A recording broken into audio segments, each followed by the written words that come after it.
How you doing, everyone? So we just finished off our conversation with the Prime Minister and all the premiers. I thought it was very constructive. It went very well. We addressed the problems at the border.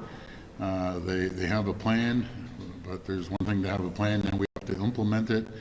They fulfilled a couple asks, as I mentioned last time I was out here. I mentioned about Health Canada sharing their information about where fentanyl is coming from, where the ingredients are coming from.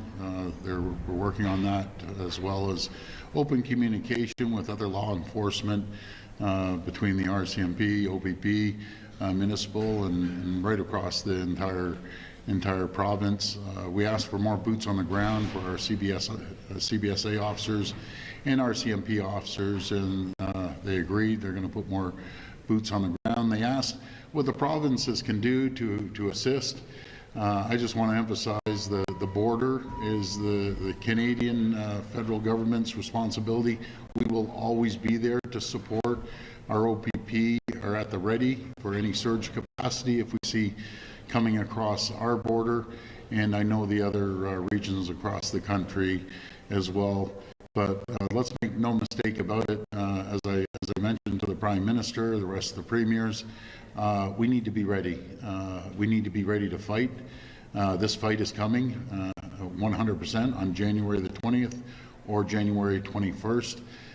We don't know what extent this fight's going to go to, but we need to line up everything that we're going to tariff and make sure that the tariff, the money that's coming from these tariffs, don't go into a federal bank account sitting there somewhere. It needs to be immediately distributed right across the province equally, and we'll be able to support the companies, the factories, the workers for any issues that they're facing at the time.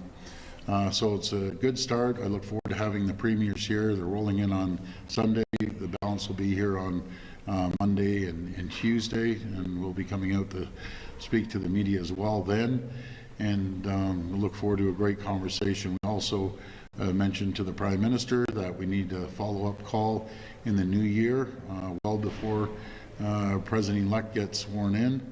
And I've been working every day talking to, talking to as many senators and congresswomen and men and governors, and so are my counterparts. And I just want to thank all the premiers.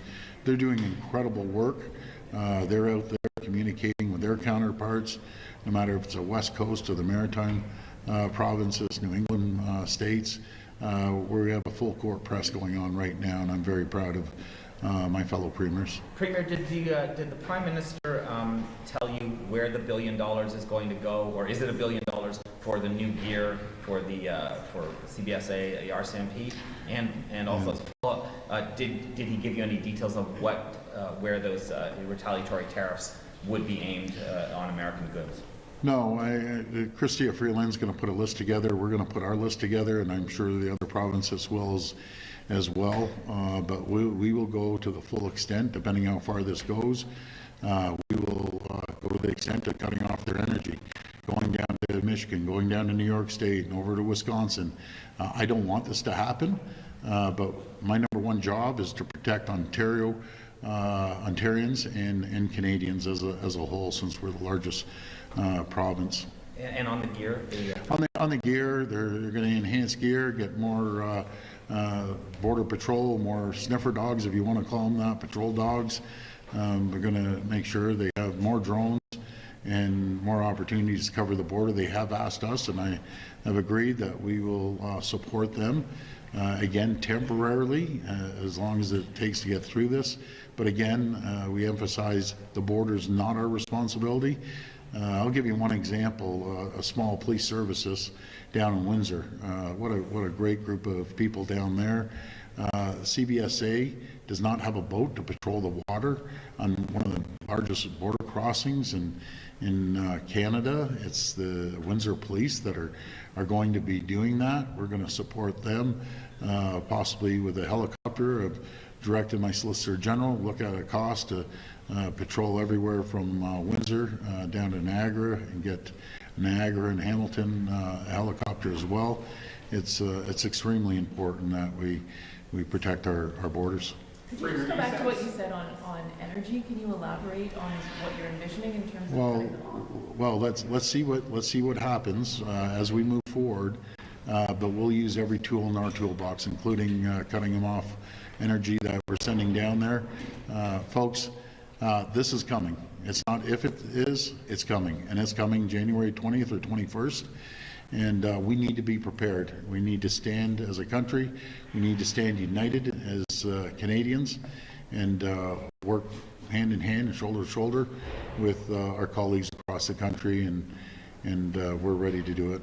You didn't say anything about the retaliatory tariffs on the news today. It was quite a different message you were giving to the Americans than the one you're giving right now.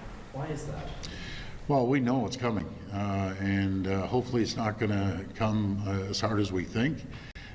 But if he comes out and he mentions that he's going to tariff everything, that's a big problem. It's a big problem for Canadians. It's going to be a big problem for Americans as well. But we will use every tool in our toolbox to fight back. We can't sit back and roll over. We just won't as a country. We never have. And isn't this a shame? Our closest friends and allies. It's amazing when I talk to our colleagues in the U.S. Total different story. They're we're pro-Canadian, pro-trade with Canadians.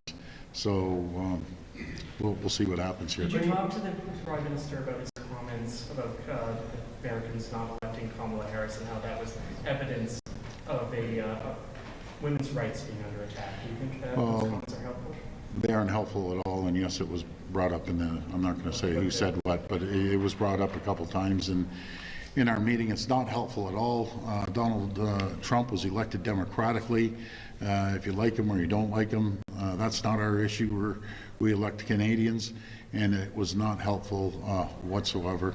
And I'm sure Prime Minister got the message loud and clear. You told us a couple of weeks ago that when tariffs were brought into place the first time around, that it didn't really accomplish anything, that it was kind of a race to the bottom. That's right. You're changing your tune today, though. Why are tariffs now a tool that you're going to use, extreme ones as well?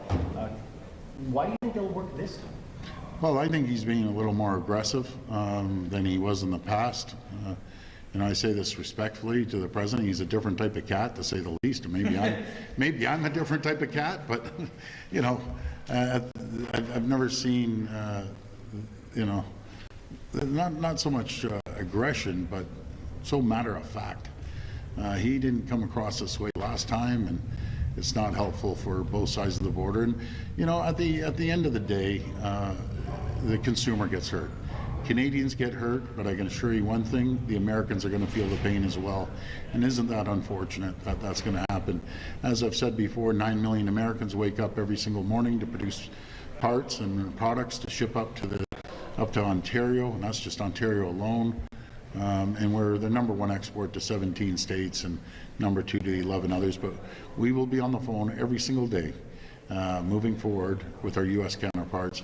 We're going to continue running the ads, the premiers, and they absolutely loved it. They told me they're hearing it from their American counterparts, and I've encouraged all the premiers. And depends on what capacity they have. Some don't have the capacity that we do to run ads. And if you can't run ads, communicate, fly down there. And I encourage the federal government. Ads work. Ads work on campaigns down in the U.S., and they'll work on our campaign down there, making sure that all Americans hear our voice. Do you still want to meet with Trump? Again, if he ever called up and said, sit down, I'd never refuse a meeting with any president. It doesn't matter who it is. I think we have to get our voice heard loud and clear. Things are extremely busy down there, putting people in different positions, a little like any new government. It gets a little hectic at the beginning, but they'll iron it out. Did you invite Springer from Trump's campaign or his people after appearing on Fox yesterday, offering to fly down to Mar-a-Lago? Did anyone contact her? No, not at all. We want to get this deal moving forward. We want to get this signed. I've made it very clear. We'd prefer to have a bilateral trade deal with the U.S. and a separate one with Mexico. But right now, we're 100% focused on the threats that we're getting through the Trump administration based on putting tariffs and securing our border. Has your team reached out to the Trump team about going to Mar-a-Lago? No, they haven't. Not at all. It sounds like you're pretty confident these tariffs are coming. You don't think this is close? No. He's 100% these tariffs are coming. And you no longer see Mexico as the bargaining chip here. Because a couple of weeks ago, Mexico was, enemy number one, essentially, but now it's no longer. You guys are kind of... Oh, no, I'm never think that Mexico is clear on this. They're a problem. It's not the Mexican people. They're really good people. It's when they're importing Chinese goods and slapping into Mexico, slapping on a Made in Mexico sticker, and moving forward. Mexico has a very clear choice. You're either with Beijing or you're with Washington. And I can tell you, Ontario and Canadians, they're with Washington. And that's going to be up to the Mexican president to make a decision, and she'll have to make that decision. To be This clear, was the Premier, last you question. believe the plan the Premier presented to you today is one that will work, one that will appease Trump. You feel that way? Well, I think we have to, polish it up a little bit, but it's a very, very good start. I do give their team credit. They came to the table, and like any plan, it evolves as we move forward, and we'll move forward as a collective group across the country. And this is all about Team Canada working together, and I look forward to having the premiers here on Sunday and moving forward. The rest will be here on Monday and Tuesday, and I'll make sure that they're accessible to each and every one of you throughout that whole time. But I just want to thank you for allowing me to come out today and say a few words, and we'll get through this. Maybe a few bumps, but in the long term, we're strong, we're Ontarians, and we're going to get through it. I'm very confident. Thank you, and God bless. Thank you, everyone.